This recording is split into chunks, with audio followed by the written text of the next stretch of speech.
குரு விஷ்ணு குருதேவோ மகேஸ்வராக குரு சாட்சா பரபிரம்ம தஸ்மை ஸ்ரீ குருவே நமோ நமஹ.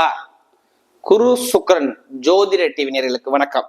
நான் உங்கள் வாழ்க வளமுடன் ஜோதிடர் ஸ்ரீ ஸ்ரீ குருமுரளி என்றும் காஞ்சி மகாபெரியவா குரு வழியில் குருவை நேசிப்போம், குருவை போற்றுவோம். அன்பார்ந்த குருவாரிசு அன்பர்களே, இன்றைக்கு பார்க்கக்கூடிய பலன் முக்கியமான பலன். அதாவது எல்லாருமே குரு சுக்ரன் ஜோதிட டிவில நீங்க கேட்கக்கூடிய பலன், நட்சத்திர பலன் ஒவ்வொரு வீடியோவா கொடுங்க சொல்லி எல்லாரும் கேட்டிருந்தீங்க. அத பத்தின பலன் தான் இப்ப நட்சத்திர பலன். 27 நட்சத்திரத்துக்கும் எப்படிப்பட்ட ஒரு பலனை பத்தி நம்ம பார்க்க போறோம். உங்களுடைய குணம் என்ன, இதுல என்ன பார்க்க போறோம்னா உங்களுடைய குணம் என்ன, நீங்க எந்த விஷயத்துல கவனமா இருக்கணும், எந்த விஷயத்துல கவனமா இருக்கணும் இல்ல இருக்கக்கூடாது, இதை பத்தி தான் ஃபுல்லாகவே இந்த வீடியோல பார்க்க போறோம். அது இல்லாம உங்களுடைய பிறப்பு ஜாதகம் சொல்லுவாங்க, இதான் விதி ஜாதகம். நட்சத்திரத்தை வச்சு உங்களுக்கு என்ன திசைகள் நடக்குது, என்ன புத்திகள் நடக்குது, அந்த திசை புத்தி வரும்போது உங்களுடைய வயசுக்கு ஏத்தாப்புல அங்க என்னென்ன பலனை ஒவ்வொரு கிரகம் கொடுக்கும், இதையும் பத்தி ஃபுல்லா டீட்டெயிலா பார்க்க போறோம். இது எல்லாமே நான் ஒரு பொது பலன் தான். இந்த நான் சொல்லக்கூடிய இந்த பொதுவான கேரக்டர், நீங்க எந்த விஷயத்துல போகணும், எந்த விஷயத்துல போனா உங்களுக்கு யோகமா இருக்கும், இதை நீங்க ஃபாலோ பண்ணாவே எல்லாமே உங்க வாழ்க்கையில வெற்றியாகணும். இது முழுக்க முழுக்க உங்களுடைய வாழ்க்கையோட ரகசிய பலன். இந்த பலன் நட்சத்திர பலன் 27 நட்சத்திரத்துக்கு நம்ம பலனை கொடுக்க போறோம். கடைசி மட்டும் வீடியோ பாருங்க. இதுல ஒவ்வொரு திசா புத்திக்கும், அதாவது நீங்க ஒரு நட்சத்திரம் பிறந்தீங்கன்னா உங்களுக்கு என்னென்ன திசை வரும், என்னென்ன புத்தி வரும், எதுல கவனமா இருக்கணும், எதுல கவனமா இருக்கக்கூடாது, இதை பத்தியும் ஃபுல்லா நம்ம டீட்டெயிலா நம்ம பார்க்க போறோம். இப்ப நம்ம வீடியோக்குள்ள போவோம். அன்பார்ந்த பூச நட்சத்திர அன்பர்களே, பொதுவாக இந்த பூச நட்சத்திரத்துடைய குணத்தை பத்தி தான் ஃபுல்லா நம்ம டீட்டெயிலா பார்க்க போறோம். பூச நட்சத்திரத்துல பிறந்தவங்க உங்களுடைய பொதுவான குணம் எப்படி இருக்கும், நீங்க எதுல கவனமா இருக்கணும், எதுல கவனமா இருக்கக்கூடாது, எந்த திசை வந்தா கவனமா பயணிக்கணும், இதை பத்தி தான் ஃபுல்லா டீட்டெயிலாவே பார்க்க போறோம். குணத்தையும் பொதுவான குணத்தையும் கொடுக்குறேன், நட்சத்திரத்துடைய குணத்தையும் கொடுக்குறேன். அது மட்டும் இல்லாம நம்ம எந்த திசை வரும், எந்த புத்தி வரும்போது நம்ம கவனமா இருக்கணும், எதுல இவங்க சிறந்து விளங்கணும், இதை பத்தி நம்ம டீட்டெயிலா ஃபுல்லாவே நம்ம பார்க்க போறோம். கடைசி மட்டும் வீடியோ பாருங்க. நீங்க எந்த தெய்வத்தை வழிபாடு பண்ணா உங்களுக்கு என்ன யோகம் வரும், இதையும் நம்ம பார்க்க போறோம். பொதுவா பாருங்க, இந்த பூச நட்சத்திரம் 1, 2, 3, 4 பதமும் கடகராசியில மட்டும்தான் வரும். இப்ப பொதுவா பூசணத்துல பிறந்துட்டா பாருங்க, நல்ல ஒரு திறமையான குணம் இவங்கள்ட்ட அதிகமா இருக்குங்கிறாங்க. ஏன்னா சனி பகவானுடைய நட்சத்திரத்துல பிறந்தவங்க இவங்கதான். சனி பகவானுடைய நட்சத்திரத்துல பிறந்தவங்க தான் பொதுவா தட்சிணாமூர்த்தி இதுக்கு அதிபதியா வர்றாங்க நட்சத்திரத்துக்கு. அப்ப எதுலையுமே பாருங்க, ஒரு குருவை நம்பி நோக்கி பயணிச்சுக்கிட்டே இருக்கக்கூடிய நபர்கள் பூச நட்சத்திரத்துல பிறந்தவங்க மட்டும்தான். பூசத்துல பிறந்தவங்க ஒரு குருவை எதிர்நோக்கி பயணிச்சுக்கிட்டே இருப்பாங்க. இதுலையுமே ஒரு கடுமையா உழைக்கக்கூடிய குணமும் நல்ல ஒரு திறமை ஆற்றலுமே கண்டிப்பா அந்த பூசணத்துல பிறந்தவங்க கண்டிப்பா இருப்பாங்க. எதுலையுமே பயப்பட மாட்டாங்க, பயப்படாம எல்லா விஷயத்தையும் தைரியமா இயங்கக்கூடிய குணம் இவங்கள்ட்ட அதிகமாக இருக்கும். பூசணத்துல பிறந்தவங்களுக்கு மட்டும் நான் சொல்றேன். தனிமையை விரும்பக்கூடிய குணம் இருக்கும். இவங்க சொன்னான்னு கேட்பாங்க, அவங்க சொன்னாங்க கேட்பாங்க. ஆனா இறுதி இவங்க தான் எடுப்பாங்க. யாரு பேச்சுக்குமே அதிக கொடுக்க மாட்டாங்க. இவங்க பேச்சு தான் அதிகத்தன்மையை பேசுவாங்க. அப்ப இவங்களுடைய குணம் இப்படிப்பட்ட குணத்தை உணர்ந்து காட்டும். பூச நட்சத்திரம் சனி பகவான் நட்சத்திரத்தினால எதுலையுமே கச்சுன்னு பேசுவாங்க, நச்சுன்னு பேசுவாங்க. இதுதான் இவங்களுடைய கேரக்டர். ஒரு வார்த்தை சொல்ல மாட்டாங்க, நான் சொன்னா நச்சுன்றவங்க. இவங்களுடைய சொல் வார்த்தை அதிகமா இருக்கும். எப்போதுமே தொழிலை பத்தியே ரொம்ப சிந்திக்கக்கூடிய இருக்கும். கடுமையான உழைக்கக்கூடிய திறமை இவங்கள்ட்ட அதிகமா இருக்கும். ஆனா ஒரு பொறுமையா செய்வாங்க. அந்த பொறுமையா செஞ்சா அந்த வேலையை முடிக்காம விட மாட்டாங்க. எப்போதுமே நல்ல ஒரு பொதுமக்களுடைய ஆதரவு இவங்கள்ட்ட அதிகமா இருக்கும். நிறைய துக்கம், துயரம், நிறைய தடைகள், தாமதம், இதெல்லாம் நிறைய பேர் தாண்டி தாண்டி வந்திருப்பாங்க. இந்த பூசணத்துல பிறந்து பாருங்க, நிறைய இன்பமும் துன்பமும் வாழ்க்கையில கலந்து கலந்து வரும். கேட்டா சொல்லுவாங்க, ஆமாங்க நிறைய விஷயத்துல நிறைய கஷ்டப்பட்டு தான் நான் முன்னேறி வந்திருக்கேன் அப்படிங்கிற வார்த்தையை இந்த பூசணத்துல பிறந்தவங்களுக்கு கண்டிப்பா நம்ம சொல்லலாம். ஏன்னா சனி பகவானால ஒரு சில பேருக்கு ஒரு சில தடைகள்லாம் தாண்டி வரும். நிறைய பேர் நீதிமன்றத்துல வேலை பார்ப்பாங்க. நிறைய பேர் பாருங்க இந்த வழக்கறிஞர்கள் அதிகமா செலவு பண்ண மாட்டாங்க. ₹1 கொடுத்தாலும் அதுக்கு சேமிக்கக்கூடிய பக்குவமான குணம், இதெல்லாம் இந்த பூசணத்துல பிறந்தவங்க கண்டிப்பா இருக்கும். டக்குன்னு ஒரு விஷயத்த டக்குன்னு இறங்கி வேலை பார்க்கக்கூடிய பக்குவமான குணமும் அதிகமா இருக்கும். பழைய பொருளை ரொம்ப விரும்பக்கூடிய நபராக இருப்பாங்க. பழைய வீடு, பழைய பொருட்கள் இதெல்லாம் ரொம்ப அதிகமா இருக்கும். அழுக்கான இடம் ஃபுல்லா இவங்க வேலை பார்க்கக்கூடிய குணம் அதிகமா இருக்கும். இரும்பு சார்ந்த துறைகள், அடுத்து இந்த மர சார்ந்த துறைகள், இந்த பழைய இரும்பு கடை வச்சக்கூடிய நபர்கள்லாம் பாருங்க, இந்த நட்சத்திரத்துல பிறந்தவங்க கண்டிப்பா இருக்கக்கூடிய அமைப்புகள் அதிகமா உண்டு. கடுமையா உழைக்கக்கூடிய குணம் இவங்களுக்கு அதிகமா இருக்கும்.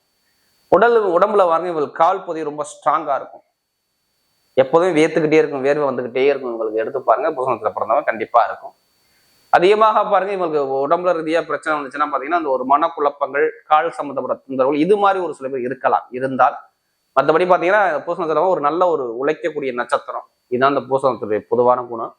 என்னை பொறுத்தவரை இந்த நட்சத்திரத்துடைய குணத்தை எடுத்து பாத்தீங்கன்னா, அதாவது இந்த 1ஆம் பாதத்துல பிறந்திருக்காங்களா, பூச நட்சத்திரம் 1ஆம் பாதத்துல பிறந்தவங்க எதுலையுமே பாருங்க நல்லா உழைக்கக்கூடிய குணமும், நேர்மையான குணமும், நேரு வழியில போகக்கூடிய குணமும், ஒரு பிடிவாத குணமும், ஒரு காரியத்தை முடிக்காம வெளில வராத குணமும், ஒரு ஒரு 10 பேர் மதிக்கிறாப்புல ஒரு அந்தஸ்து கௌரவத்தமான குணமும் இவங்கள்ட்ட அதிகமா இருக்கும். நல்லா பாருங்க, பூச நட்சத்திரம் 1ஆம் பாதத்துல பிறந்தவங்க இப்படிதான் இருப்பாங்க. அதாவது கௌரவம், அந்தஸ்து இதெல்லாம் ரொம்ப விரும்பக்கூடிய நபரா இருப்பாங்க. அரசாங்க தொடர்பு, அரசு குணம், அனுகூலம் இதெல்லாம் ரொம்ப விரும்பக்கூடிய நபரா இருப்பாங்க. கௌரவத்தோடு இருக்கணும் அப்படிங்கிற எண்ணங்கள் அதிகமா இருக்கும். பூச நட்சத்திரம் 1ஆம் பாதத்துல பிறந்தவங்க இதுலையுமே பாருங்க, நல்லா உழைக்கக்கூடிய திறமை இருக்கும். ஒரு லட்சியத்தை நோக்கி போகக்கூடிய தன்னம்பிக்கை இருக்கும். நல்ல திறமையாற்றல் இவங்கள்ட்ட அதிகமா இருக்கும் 1ஆம் பாதத்துல பிறந்துட்டாவே. அடுத்து 2ஆம் பாதத்துல பிறந்தா எப்போதுமே பாருங்க, இவங்க வேலை வேலை வேலை உத்தியோகம், தொழிலை விட வேலையில் அதிகமா பார்க்கக்கூடிய நபர்கள் யாருன்னா அந்த பூச நட்சத்திரம் 2ஆம் பாதத்துல பிறந்தவதான். முதலாளி ஸ்தானத்துக்கு போக முடியாது, ஆனால் தொழிலாளி ஸ்தானத்துல அதிகமாக இருப்பாங்க.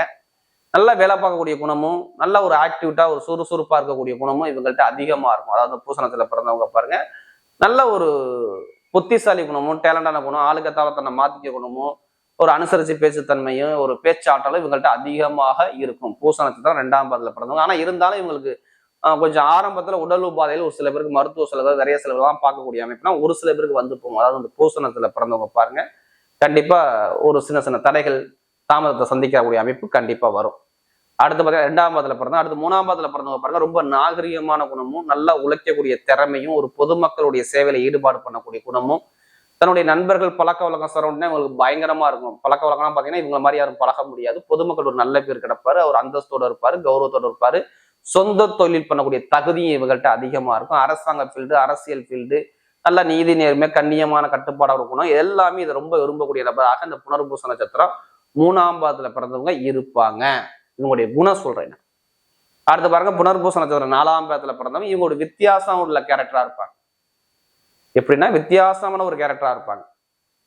ஒரு விஷயத்த டக்குன்னு ஷேர் பண்ணிக்க மாட்டாங்க, மனசுக்குள்ளேயே வச்சுப்பாங்க. மனசுக்குள்ளேயே வச்சுக்கக்கூடிய குணம் இருக்கும். ஆனா ஒரு வேலையை நினைச்சிட்டாங்கன்னா அந்த வேலையை ரொம்ப திங்க் பண்ணுவாங்க. நிறைய பேர் இந்த ஆராய்ச்சியாளர்கள், போட்டியாளர்கள், மருத்துவர்கள்லாம் பாருங்க இதுல இருப்பாங்க. இந்த புனர்பூச 4ஆம் பாதத்துல பிறந்தவங்க வெட்டு ஒன்று துண்டு ஒண்ணுன்னு பேசக்கூடிய ஆள். ஆனா நல்லா ஒரு பயங்கரமான ஒரு பேச்சு திறமை அதிகமா இருக்கும்.